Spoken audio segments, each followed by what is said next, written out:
Taylor, Devon Taylor, Devon Taylor, Devon Taylor, Devon Taylor podcast. Devon Taylor,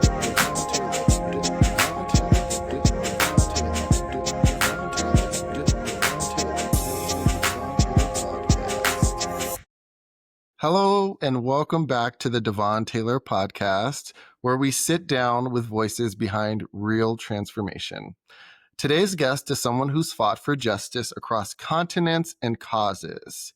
Our next guest is an environmental and human rights warrior whose work has exposed modern slavery, deforestation, and the hidden cost of the coffee we drink every day.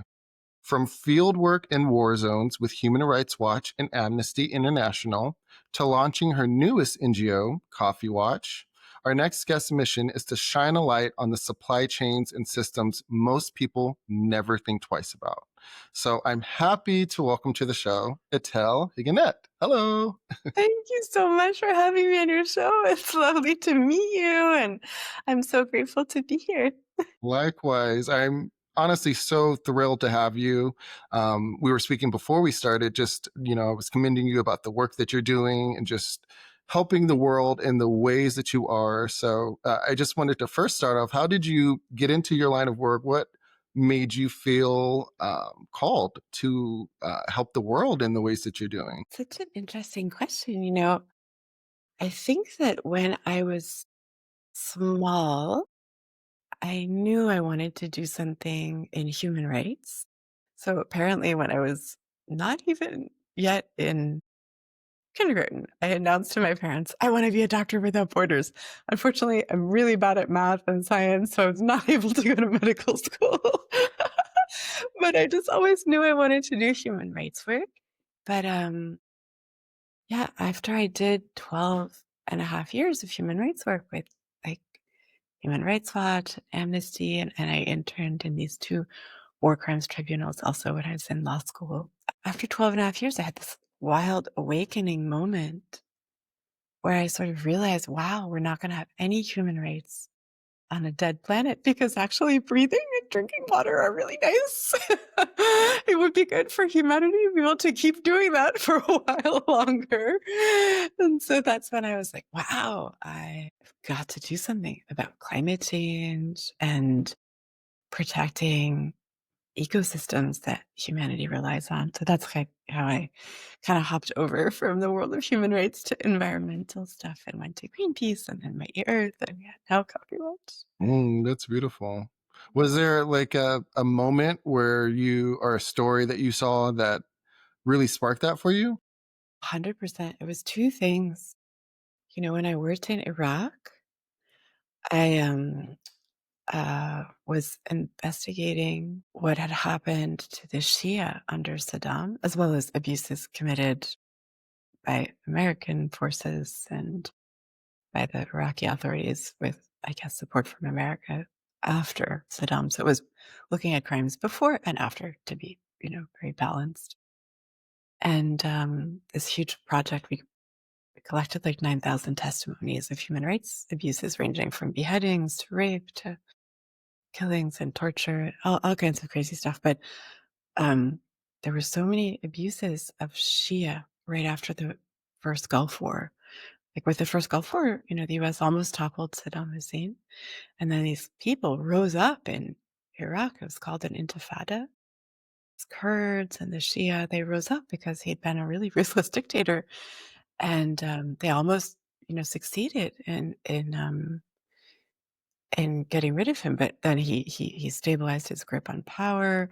The U.S. kind of just sat there and watched as he rolled through Iraq and crushed all the uprising and, killed many, many people and did horrible things. But the come to Jesus moment that I experienced was when I realized that in order to kill all these Shia that he considered to be irredentists and separatists and, threats to his power, he drained a gigantic wetland system that was like one of the biggest and best wetlands in the world. Certainly, definitely in the Middle East, but in the world, it was like this gigantic ecological collapse. He just drained it to kill people who lived there and flush them out, so that they couldn't, have a guerrilla war against him and he could kill them more effectively. And that's when I realized, wow, oh my God, some of these like crazy human rights violators, they are also environmental criminals of the first order. And then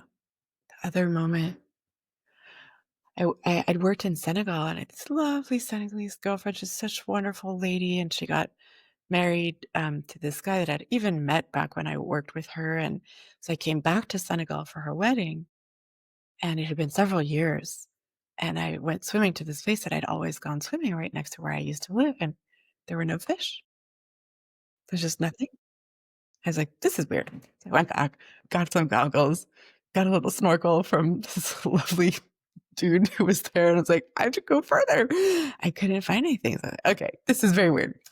I've looked online, I found a scuba tour operator, and I went diving, and it was like some kind of dead zone. It was crazy.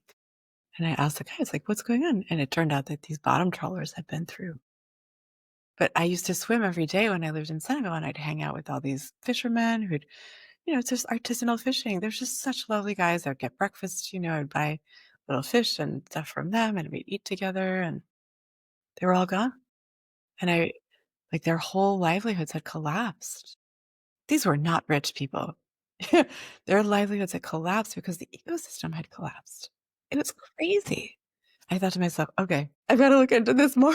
And then I realized, wow, we're pushing one planetary boundary after another, and we're collapsing our life support in this beautiful life support, this little tiny planet in the giant universe. I don't wanna go to Mars. I don't wanna live on the moon. Please don't send me there. You can send Elon there.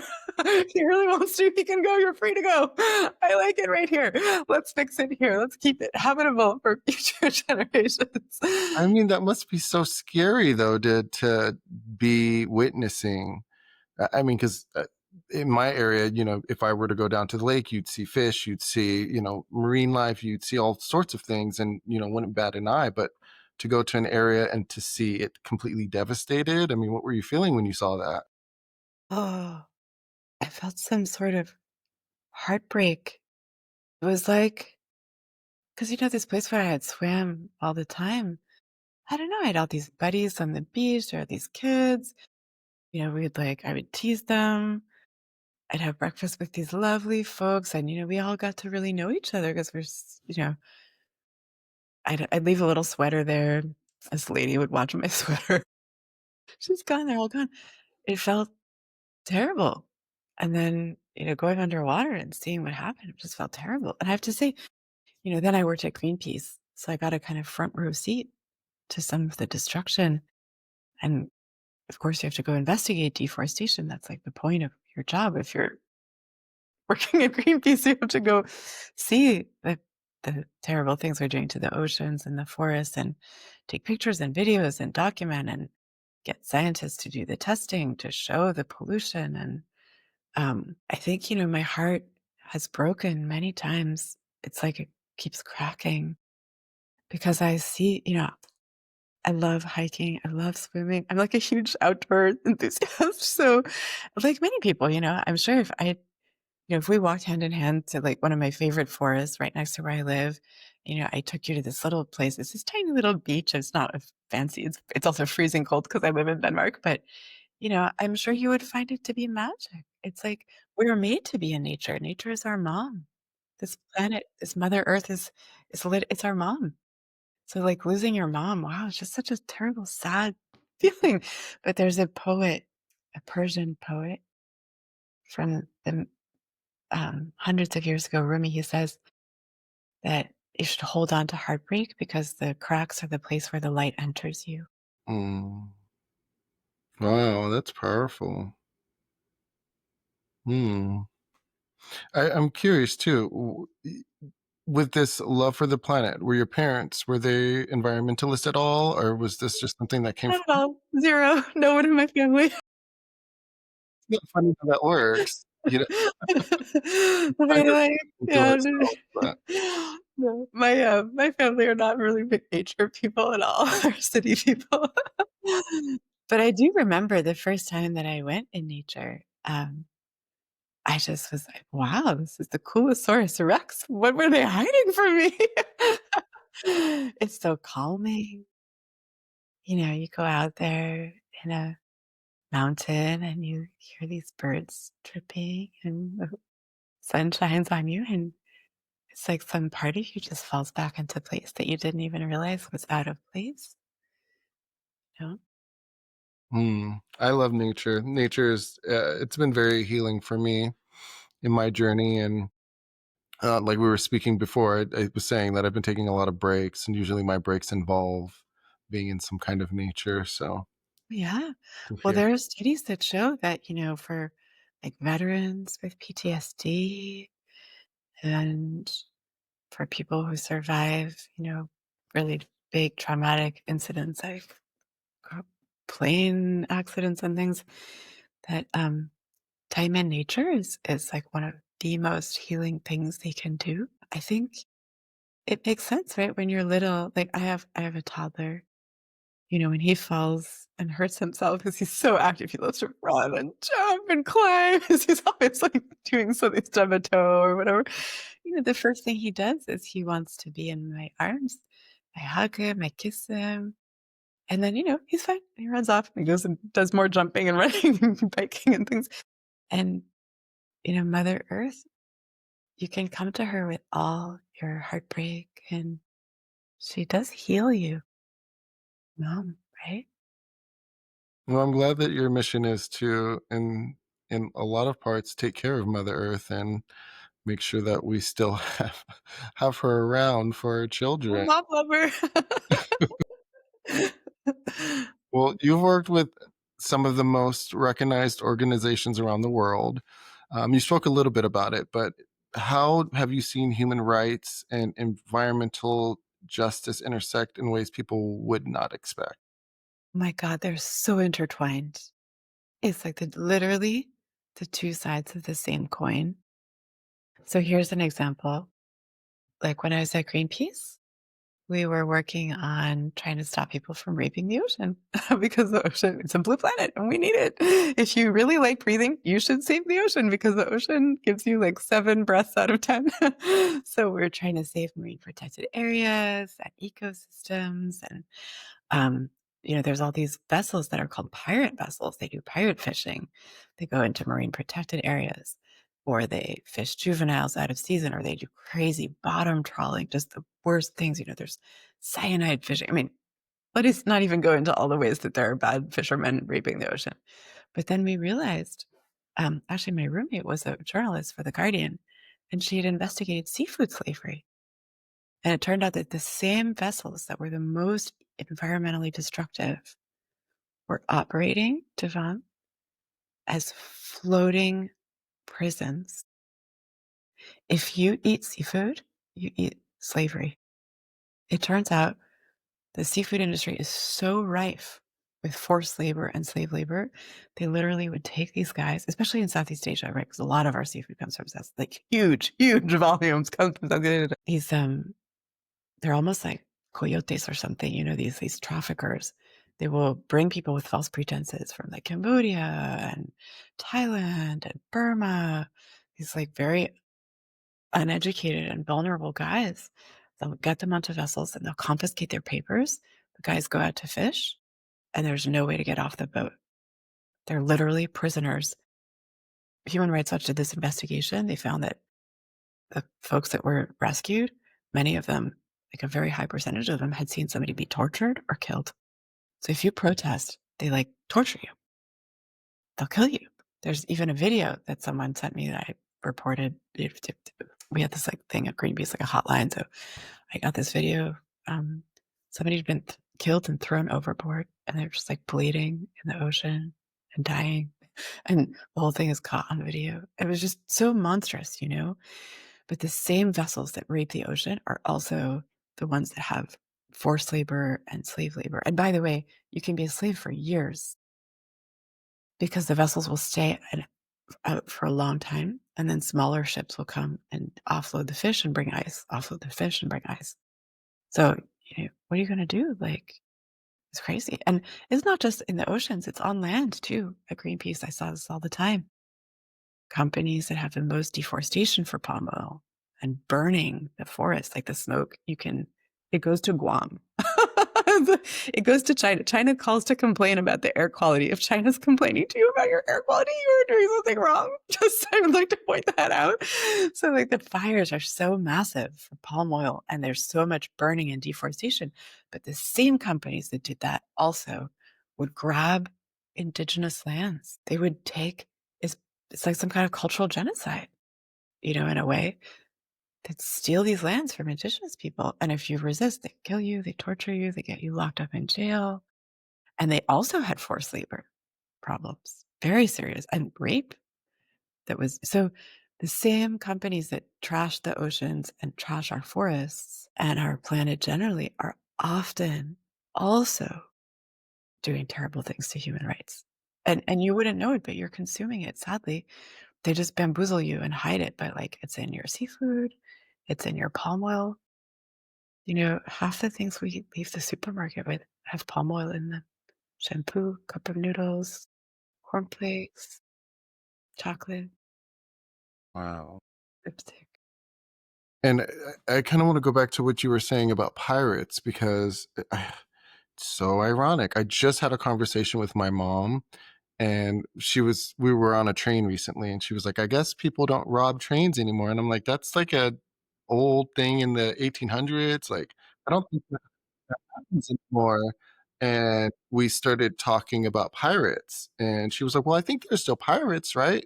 And I'm like, I don't know. That's a good question. And now that you're saying it, it's like, There are. Unfortunately, they're not as sexy as Johnny Depp, and they're not as fun, and they're a lot more horrible. And, it used to be that, a lot of pirates weren't necessarily such terrible people, right? You had a lot of freed slaves or people who'd been gang pressed by the British, Navy back in the day when, it was a colonial power.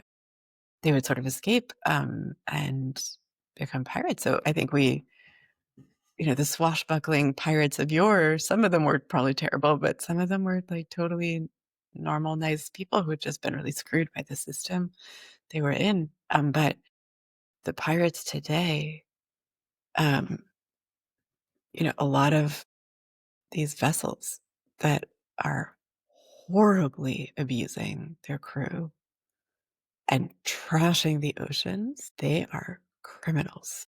And they are in the supply chains of really big, famous companies that, like, we consume that stuff. And so those companies are either colluding or complicit or turning a blind eye, or are they psychos? Like, you tell me. I'm to say, why aren't they being held accountable? I mean, obviously, there's a way to connect them, right? When they're being caught doing these inhumanely acts, why are these companies still able to do what they're doing? And Yeah, I mean, well, here's a great example. So, after a long time working on other high risk commodities like palm oil, cattle, soy, cocoa, rubber, I thought, well, I should work on coffee because nobody really works on it that much. But it's the number six driver of deforestation in the world. That's pretty bad. And also, it's got human rights violations. So I started Coffee Watch. And found I was just, like, so shocked. We sent teams to investigate in the field. We found slavery, human trafficking in your coffee. We found forced labor, child labor. Like, just it's just crazy.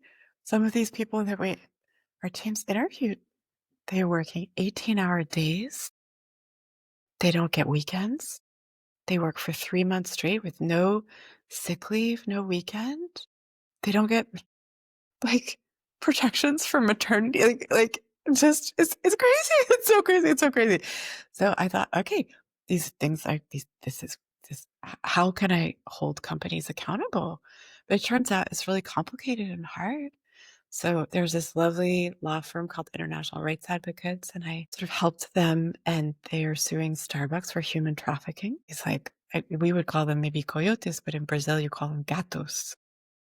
These guys go and they find usually Afro-descendant Brazilians from communities of like escaped slaves back in the day called quilombos, and they like re-enslave these guys. They bring them to these gigantic coffee plantations and they trap them in debt bondage and they bamboozle them and treat them absolutely terribly. They're living like rats and bats and cockroaches, maybe no toilets and no running water. And it's that they every day they're like more in debt because they're not paying the interest. It's just insane things.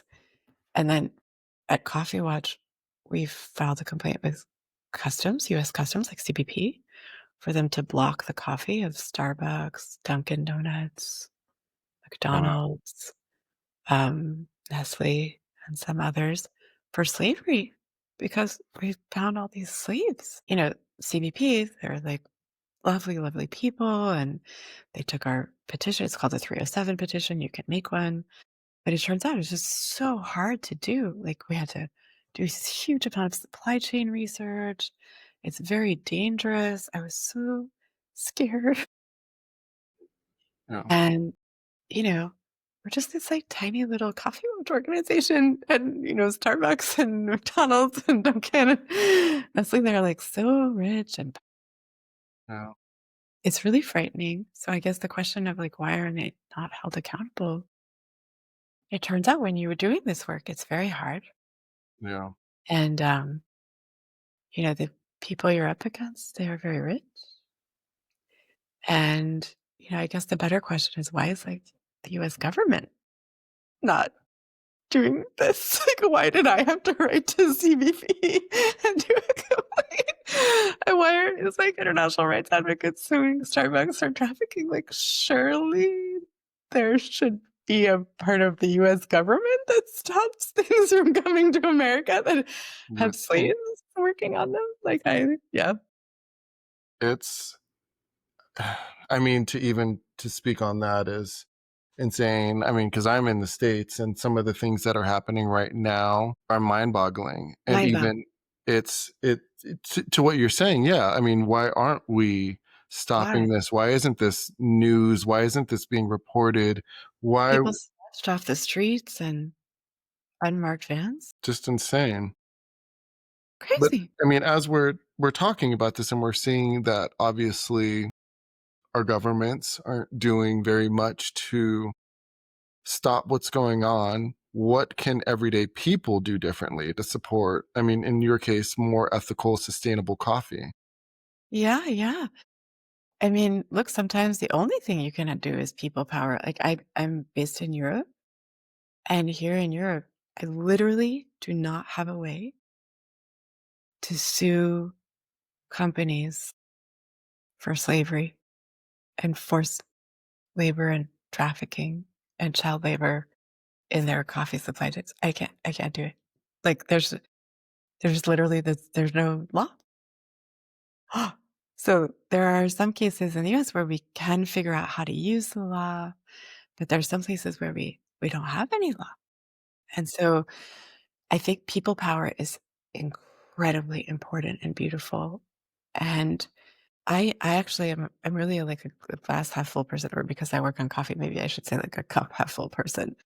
I think most humans are nice, good individuals who, if they knew what was happening in their seafood and their palm oil and their coffee, if they knew, they would be like, "I am not buying that effing shampoo. You take that shrimp away from me. This coffee is not okay. I am, like, not drinking it, and I am not buying it, and I am gonna spit it in your face." I think, like, most normal people, if they knew, they would not accept. And there's a lot of things that they can do, and those things can change the industry for sure, with or without laws. At Greenpeace and lots of other organizations did these big campaigns to stop deforestation of palm oil. And guess what? It went way down, down, down, down, down, down. So this is proof you can transform a gigantic, palm oil is one of the industries that hurts forests the most in the world. It's in the top four. Coffee is only number six. So we know we can save the planet even without governments, or should I say, even without a corrupt concierge class of politicians who seem to be in the pockets of corporations and law enforcement that is asleep at the wheel, like, Right. just like totally lost cause.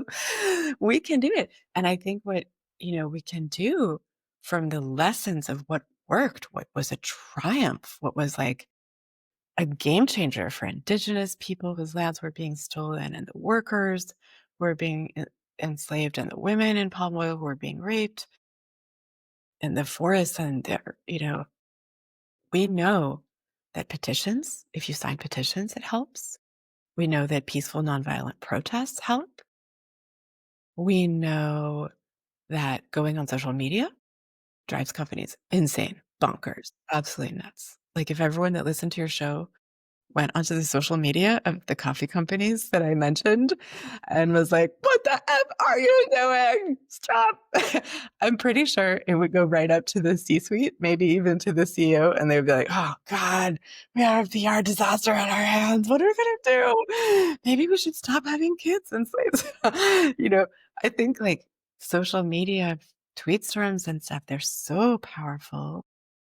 We've seen, yeah, petitions, peaceful nonviolent protests, social media activism, an email, a letter, a visit is worth 1,000 words. Like going in person, it's hard to figure out with palm oil, right? Because it's like more intangible and it's embedded in all these products, like your cup of noodles and your chocolate. But coffee is just coffee.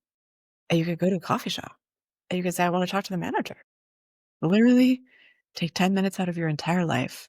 Consider that the price you pay for coffee, for, being part of the revolution, and just say, "I wanna talk to the manager," and tell the manager, like, "I've heard this crazy stuff. Can you listen to that podcast? Can you check it out? Just please Google these things and, like, tell me that your company is okay and that you guys are gonna fix this. Like, what are you gonna do?" Because there's absolutely ways to fix it. The coffee industry could pay a living income tomorrow. Most coffee workers make, like, less than $3 a day.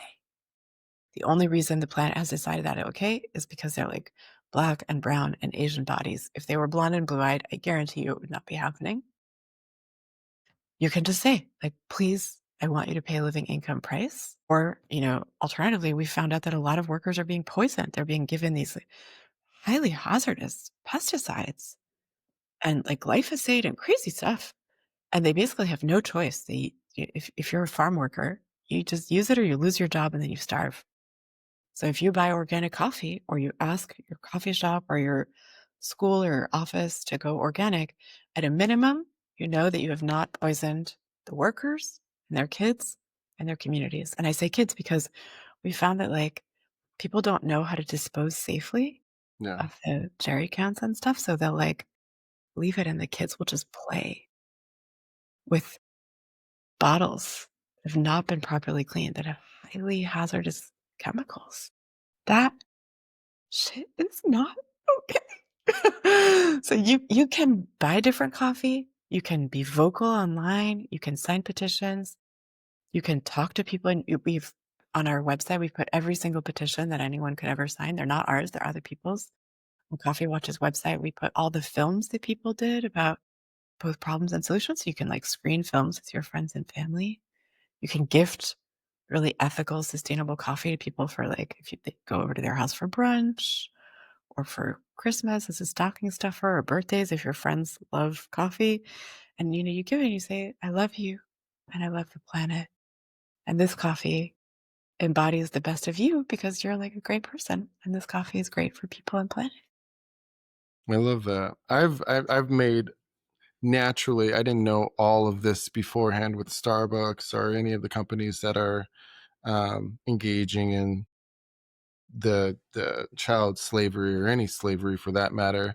But I had naturally already stopped drinking Starbucks just because they already have a lot of weird ties, and like you said, a lot of our politicians are connected to these organizations that are doing no good. So thank you for saying that, and thank you for giving us options as far as what we can do and Yeah, try to make a difference. we can. We have this gorgeous, beautiful, incredible power. In Europe and in the US, we're not in North Korea. We're not in Russia. We're not in Burma. A lot of coffee farmers and farm workers, they're in countries that are not safe.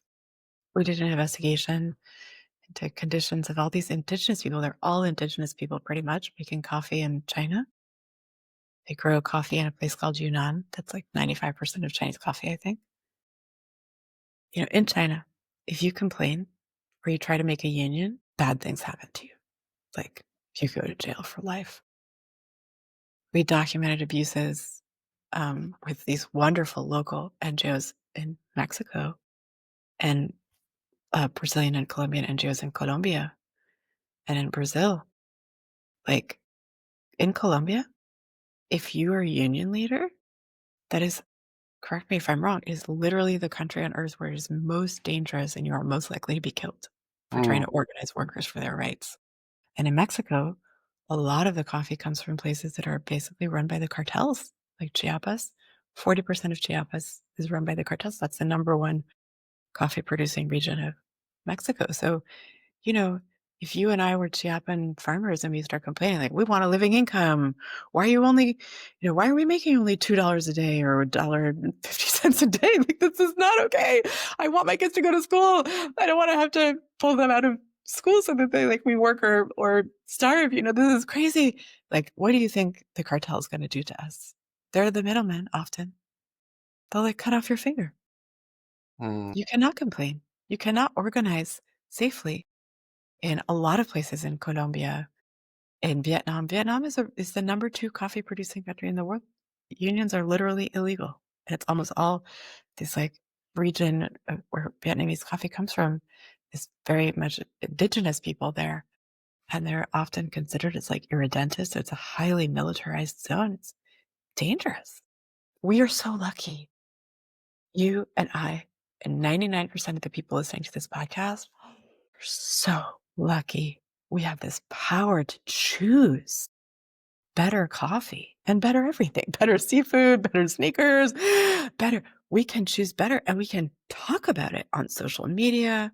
We can call our representative to tell them, like, this is effed up. We can go complain to a barista. It might be embarrassing to like talk to the manager. They're like, I want to talk to the manager, but embarrassment is not like having your finger cut off. right. If you can use this gorgeous, beautiful power that you have, that we're so lucky to have. That's why I do what I do, because I think I'm so lucky, you know? It you're standing shoulder to shoulder with all these people who think just like you, that can't. They don't have your freedom. Wow. So powerful. I mean, it's a lot. It's heavy to think about and to process. And like you said, it does make you feel like we're lucky, but also I feel so sad for the people that are stuck in that, that the situation of slavery or having to work for $1 a day. That doesn't even it doesn't even sound right. But It's not right. It's not right. You're right. And it is heavy, but Devin, here's that thing that I think we have to remember. All the worst things that happened in human history that have been fixed, they were fixed by courageous people standing up and speaking out in large numbers, right? Millionaires have millions of dollars, but people's movements have millions of people. And that is better and stronger and more beautiful and just. And just because, we're going toe to toe with like a really big, rich industry, coffee executives are some of the most highly paid people in the world. Some of these companies are some of the richest companies in the world. It doesn't mean they're going to win. Not at all. Like, I really think we're going to win. I think when people wake up and smell the coffee and smell the slavery and the injustice and the deforestation, they will rise up and it will be like a revolution. That's what I think. And I believe that this is going to topple what is frankly an evil system. mhm. And I'm fully convinced that we can win. I am glass half full, cup half full, mug half full. I am in it to win it.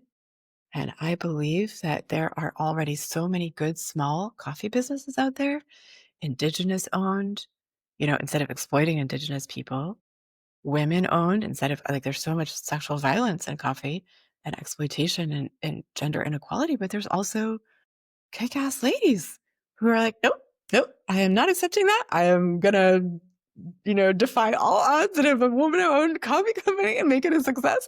Like, yep, we can support indigenous-owned coffee companies and women-owned coffee companies and coffee companies that pay a living price, a living income price, and a living wage. We can support coffee that's organic. There's tons of good coffee out there, and all we have to do is, like, open our eyes and put it in our hearts and in our shopping carts and embrace it on social. I mean, I don't run a coffee company, I run an NGO, but I try, on social media, every time hear of a great company that's really ethical, we try to elevate, you know, all the good stories as much as we try to sue and write reports that expose the bad companies, because I think it's not just doom, it's also hope, isn't it? It's hope. We have to find the good things and hold on to them with all our hearts. I love that you said that too, because that was going to lead me into my next question. Because I know we're talking about, a lot of doom and gloom as far as the situations um, with the companies that are just not helping at all with the world when it comes to coffee. But where have you found the most hope when you've been in these, war zones, these jungles, these negotiation rooms? Where have you found the most hope? I have found the most hope with young people. Isn't that funny to say? That's I'm old now. I'm like 46. I'm a dinosaur. But yeah, young people, they don't know that it's not possible yet. No one's told them. And so they just like, yeah, this is possible. We can change this. And they have this immense hope and energy and drive. And I think that we're giving young people a pretty broken planet that's like got a lot of messed up abuses in it, but they are so courageous and feisty and strong and creative. Um, my social media person is like not even half my age. She was like a top 25 under 25 years of age award for Canada for the top environmentalist under the age of 25, top 25 young environmentalists. She's the kind of person who helps me wake up in the morning and just like get up and put one foot in front of the other because I can tell she's going to dedicate her whole life to making the world a better place. Right now, she's making it a better place with every cup. But she's going to do this. And, she and people like her, they are so cool. I believe in them. So, yeah, Greta Thunberg, I know it sounds kind of cheesy, but yeah, Vanessa Nakate and Greta Thunberg and, yeah, these youth activists like Michael Greenberg in the US, they're just, Naleli Kobo, they're rock stars. I love them. I wish I could be like their aunt. Well, I did want to say I like to say you're 46 years young. You're so sweet. I think, Thank yeah, you. I think we just mature as we get older, but still the spirit of who we were as a kid always stays with us. Yeah, I like. Yeah, you can choose, right? Like, some people choose cynicism, and they get older, and they get so, like, yeah, just doom and gloomy and tired. And you're like, okay, well, I don't know if I agree with that. Nelson Mandela was going strong right up to the very end. Like, yeah, you can hold on to youth in your heart. It's true, I think. Optimism and courage. Well, I think you're doing it with your work too, and It's even the work. people you're surrounding yourself around. It's very inspiring to hear your story and to hear what you're doing, and even the danger that comes with it, and because you're going against powerful companies. And I'm so grateful to be able to use my platform and to have you here and to raise the awareness, because I think this is what the world needs. And so I'm just I'm I'm at the same time I'm listening, like, with everybody else that's going to be listening to the podcast. I'm catching myself being so just enamored by your You're strength such and your a courageous. sweetest Taurus Rex. Thank you. I'm gonna cry. I'm so seriously, because I want to ask you too. How do you sustain this courage? Because I Oh, know it's it just must be love. daunting at times. It's just love. My husband is, like, literally the best husband on the face of the planet. I think it's pretty fair to say. He, like, gets me this wonderful oat milk latte every morning. He just showers me with love. He's like my at Greenpeace, we used to have these like teams for the guys going out to do ops, like, when you dangle yourself down from a banner in front of a giant corporation headquarters, and say like stop drilling or whatever. There's like teams, right, to support, and he's like my whole team rolled into one. Yeah, he's my rock, and I also am just so lucky to have these incredible friends, Devon, who lift me up, and my COO, who I think of as a friend, she is amazing, and I couldn't do without her. And I think really,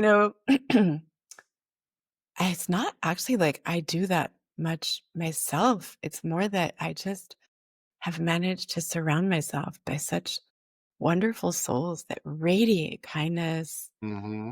and generosity and intelligence, and somehow they're like these incredible people who help with free legal advice, or these fantastic local activists in Mexico and Colombia and Brazil and stuff who like, they're the one. I mean, yeah, I think the only thing that keeps me able to do this is love and friendship of all these amazing folks who lift me up.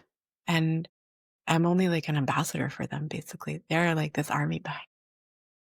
And you mean the Board of Climate Defiance is I the am on the board of Climate Defiance also.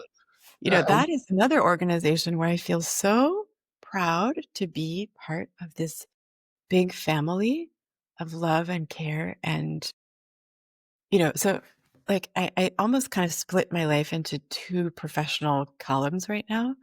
One is to try to transform global agriculture in my own little way, and the other is to try to end fossil fuels in my own little way. And the reason is that a third of climate change comes from agriculture, and 80% of biodiversity loss also comes from agriculture. But fossil fuels are undeniably like the top thing driving climate change and cooking our planet. So for my agriculture work, I try to change the coffee industry with Coffee Watch. And then to fight fossil fuels, I support this wonderful, wonderful group called Climate Defiance, which is, I think, the most courageous youth led climate movement in America today. We protest fossil barons. This guy, Darren Woods, who's like the CEO of one of the top fossil fuel companies in the world, which I consider to be like a murderous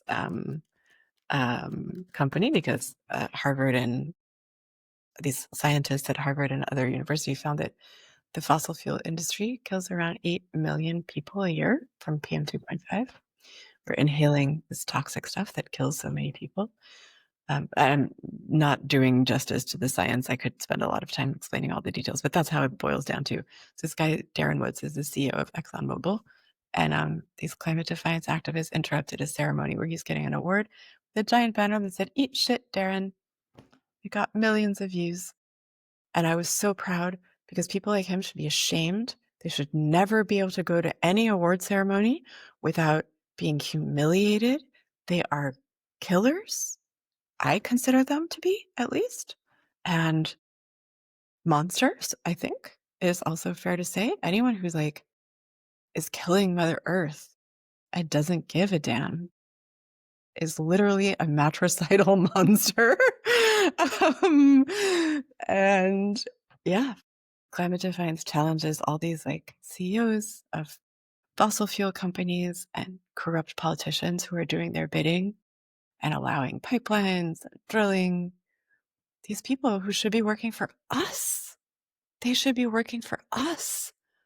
Why are they working for these rich planet destroyers? Just it's because they've sold their souls. Hmm. They deserve all the shame we can mete out for them. Hmm.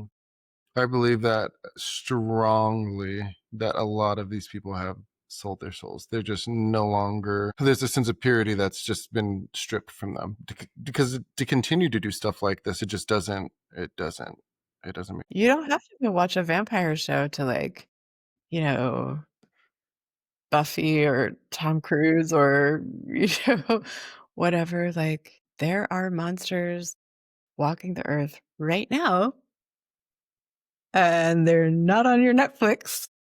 They're like in Suits. fossil fuel companies that are literally cooking our planet, the one that we all live on.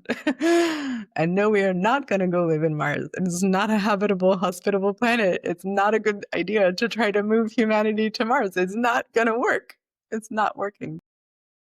Yeah, I'm not sure whose idea it was to start destroying the planet, but it's amazing how far a lot of these companies have gotten and how deep the slavery is running into communities that a lot of us don't even that we're not even aware of. Like I had never heard the story about the sushi people being basically trapped on a boat. That's Yes. insane to me to Yes. Floating even fathom. poisons in our seafood.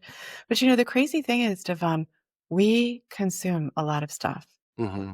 phones, computers, food, apparel. The stuff that we consume, it can be good or bad, Hmm. right? We can have a car that runs on fossil fuels that are torching the planet, or we can have an electric vehicle that has problems, but a lot less problems. We can consume wood in a wood burning stove that's inefficient and that's like basically worse than coal, or we can have solar panels on our balconies. We can consume coffee that's making the world a better place with every cup, just like we can consume coffee that's filled with slaves and kids and deforestation. And it's not just our cars and our homes and our coffee. It's really kind of everything. And that is can feel overwhelming because we consume a lot of stuff, but it doesn't have to be. You just got to start somewhere. You just start with your cup of coffee and fix that. And then you can set yourself a goal for like 1 year, every week or every month.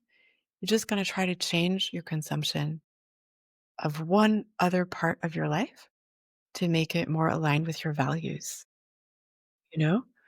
And I'm not saying like throw out your sneakers that were made by underpaid exploited workers in a maquila somewhere. No, I'm just saying the next time you're going to buy sneakers, you have already thought of it. You went online, you did your little Google thing, you found the sneakers that look beautiful, that you love, but that are also ethical.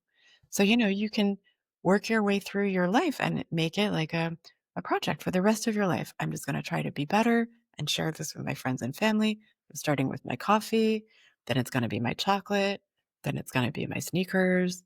Then, like next time I buy a car, or let's say, we're all going to get together and chip in to get a little car for, some part of our family when they graduate from college because maybe their parents can't afford it. What car are we going to get? Is it going to be electric? You know, I think the beauty of choosing how we consume is we get to vote every time we open our wallet. So you don't have to just vote every 4 years or something. And that's power. That's so cool. So powerful. That was actually going to be my next question too. So for any listeners that are feeling overwhelmed but want to do more and you're not sure about your next first step, like Attell said, start with your cups of coffee. Be mindful about, the coffee that you're consuming and just start there. And then start to make those changes through I love that through your life, the car that you're buying, the makeup you might be using, the products that you shower with. Like, one step at a time will make a vast difference. And I'm so grateful that you pointed that out.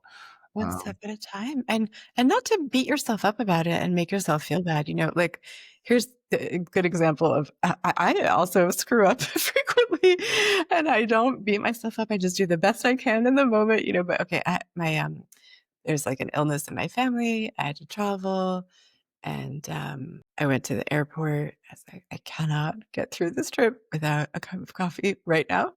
And I asked him, I was like, "There's no organic, no living income, no nothing." "Okay, fine.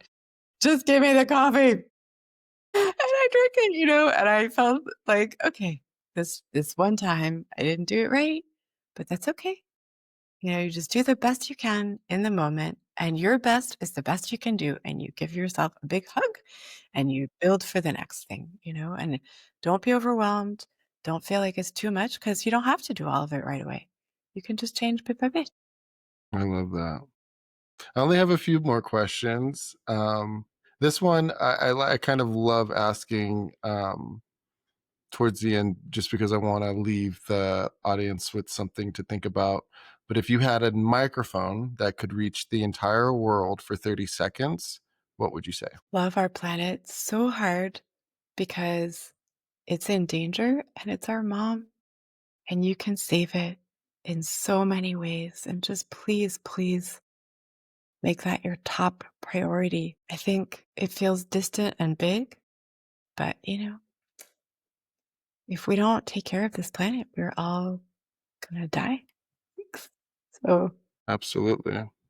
Okay. Well, thank you so much again. I really appreciate you for taking the time and being here and kind of giving everyone more insight on what's going on with our planet and how we can help by taking these small steps. But before you go, where can everyone find you? How can they support your cause? I'm going to leave all the details in the show notes, but I'd love it for you. well, Before you leave, you could do that for you're us. so kind. Thank you. No, everyone can come find us at coffeewatch.org. It's just so simple, coffeewatch.org, and one word, Coffee Watch. And then at the bottom of our website, there's all our social media. So whatever you choose, if it's like Blue Sky or Insta, Facebook, X, LinkedIn, we're there. And I think the best thing that I could ask people to do is just to follow us on social media, because we do try to put lots of good ideas there about how you can change your coffee and how you can be part of the movement. So yeah, just join the movement. Yay! And we'll be stronger together. Do it. Join the movement. Once again, thank you so much for being here. You have no idea how You. much I appreciate it. Appreciate Oh, your work. Appreciate everything you're doing for the planet. well, Please, it's if you're listening to this, mutual. It's totally mutual. go support guys. Help our planet. Save our planet. It's Yeah. in dire need of it, and anything that we can do to help, I know it'll make a big difference. So, And our planet, she's so beautiful. hmm so beautiful. Thank you again, Etelle. Thank I really you. appreciate you, and hopefully you guys enjoyed this episode. Yeah. Until next time, bye.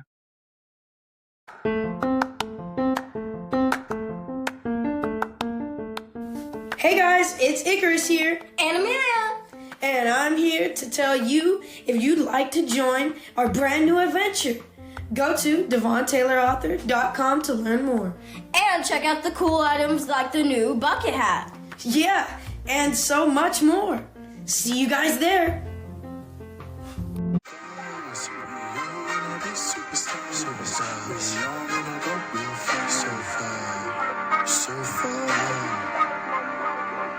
Shine, shine bright like a deep space star.